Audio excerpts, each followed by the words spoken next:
Bonjour à tous, merci de votre fidélité à Télésud. Bienvenue dans l'entretien du jour qui reçoit pour vous Guy Francis qui est là. Bonjour. Bonjour, M. Mafolo. Merci d'avoir accepté notre invitation. Vous êtes journaliste culturel, coordonnateur du collectif Rumberos qui a battu campagne pour l'inscription de la rumba au patrimoine mondial de l'humanité par l'UNESCO. Nous allons parler de cette actualité, de cette musique, la rumba, et bien entendu de la question de fond, l'après. Qu'est-ce qui se passe après cette reconnaissance ?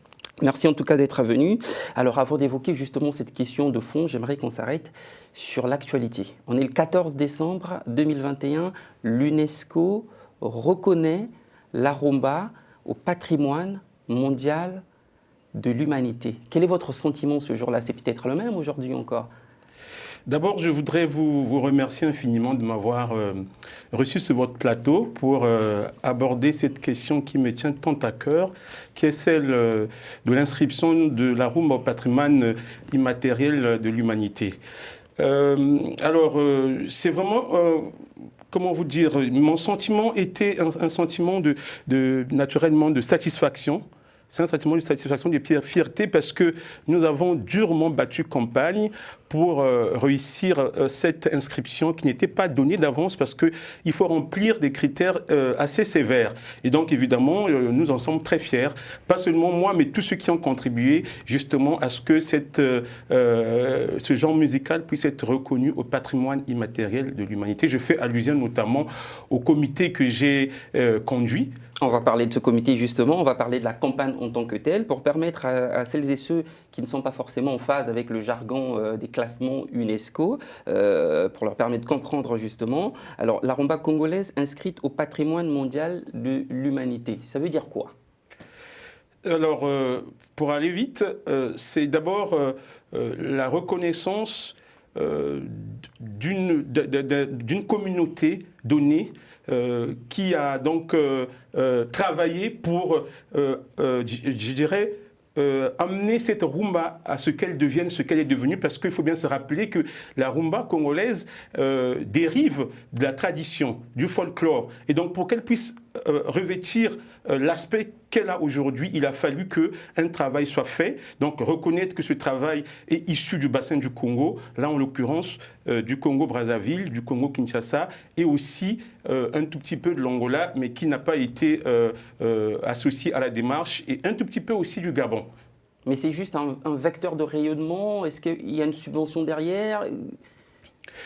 Qu'est-ce que ça change pour la rumba? D'abord, ça change que la rumba, la pérennité de la rumba est désormais garantie, parce que lorsque un patrimoine, un élément est reconnu au patrimoine immatériel de l'humanité, l'UNESCO veille à sa pérennisation. Quoique en ce qui concerne la rumba, elle a déjà fait son chemin. Elle se transmet de génération en génération depuis toujours. À cet égard, on ne devrait pas trop avoir du mal à se faire. Mais en même temps, cette reconnaissance aussi participe du rayonnement. Au moment où on parle de plus en plus du soft power, évidemment, lorsque vous avez réussi à loger sur la liste du patrimoine immatériel de l'humanité un certain nombre d'éléments, naturellement, ça peut avoir des retombées en termes économiques, en termes touristiques, par exemple.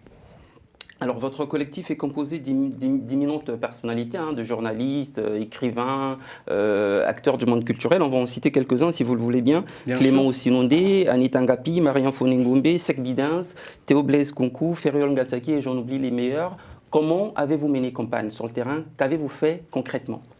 Alors, nous avons mené campagne en direction du public, parce que, en ce qui concerne la campagne interne à l'UNESCO, elle ne relève pas de notre niveau.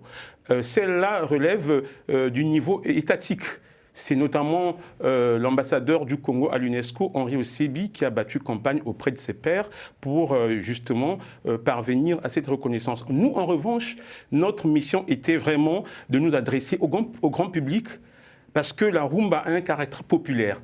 Et il fallait absolument que nous puissions nous adresser à ce public pour qu'il puisse s'imprégner, qu'il puisse, je dirais, s'emparer de cette thématique qui, naturellement, ne peut aboutir que si on se rend compte qu'effectivement le public est avec nous. Donc l'opinion publique doit être informée. Il ne s'agit pas simplement de garder la rumba dans ces cénacles administratifs. Il fallait absolument que nous touchions le grand public pour que le public puisse nous suivre. Alors on a utilisé notamment les réseaux sociaux, sur Internet, Facebook, etc. Mais nous avons aussi tenu des réunions publiques. Avec des descentes de terrain dans les bars, par exemple, parce que la rumba, c'est aussi ça. Hein. Évidemment, la rumba, ce sont les bars. En tout cas, nous n'avons raté aucune occasion pour faire passer le message.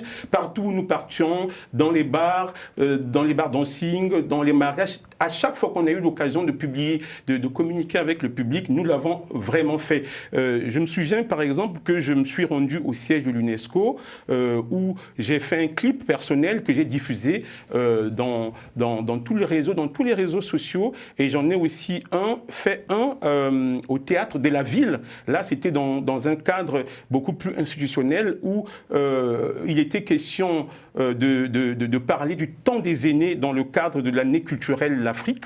Et donc, j'avais été amené à défendre ce dossier aussi dans un cadre beaucoup plus institutionnel. Il y avait du public majoritairement européen. Alors, pour examiner le dossier de la rumba, l'UNESCO s'est appuyé sur 5 questions, hein, comme par exemple la reconnaissance des communautés locales, l'intérêt des scientifiques pour la rumba et le degré d'implication des États candidats dans sa sauvegarde et sa promotion. Là, le cas échéant, on sait que la candidature de la rumba était portée par les deux Congos. Ça a été un avantage, le fait que 2 pays se mettent ensemble pour porter cette candidature?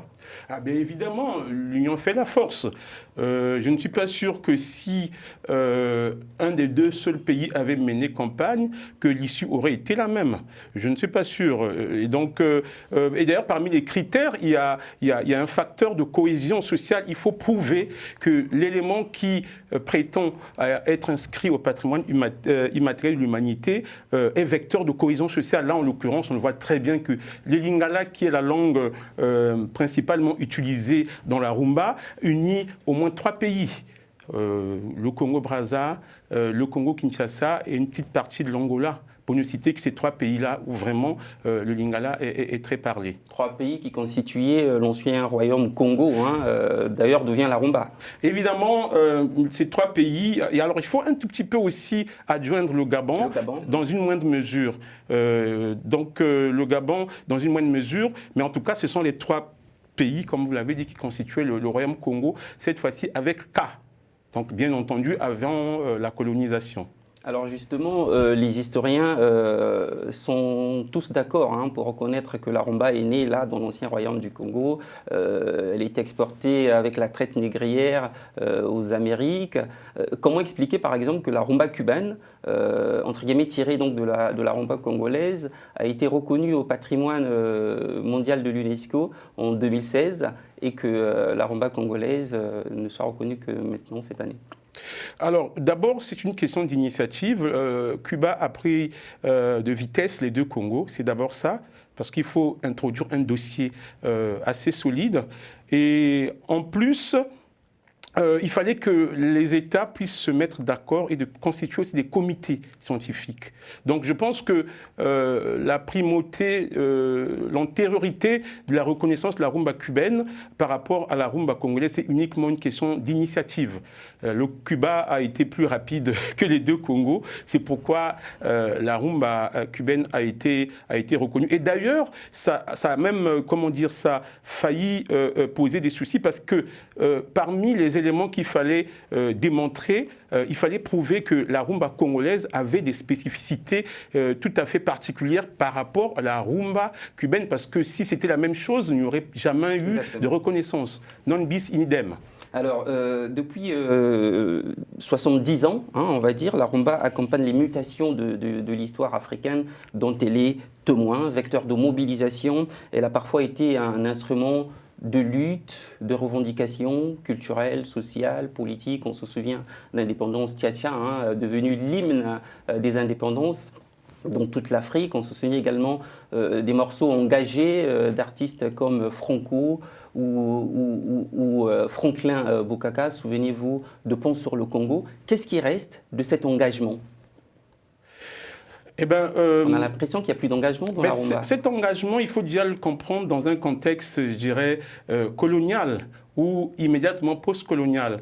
Vous avez cité Indépendance Tcha-Tcha, nous sommes en 1960. C'est cette chanson qui a été composée par Jeff Kabasele à Bruxelles lors de la table ronde. Donc nous sommes vraiment dans un contexte tout à fait colonial où il y a un éveil de conscience, il y a le nationalisme naissant. Il est tout à fait normal que la rumba puisse revêtir ce caractère politique à l'époque.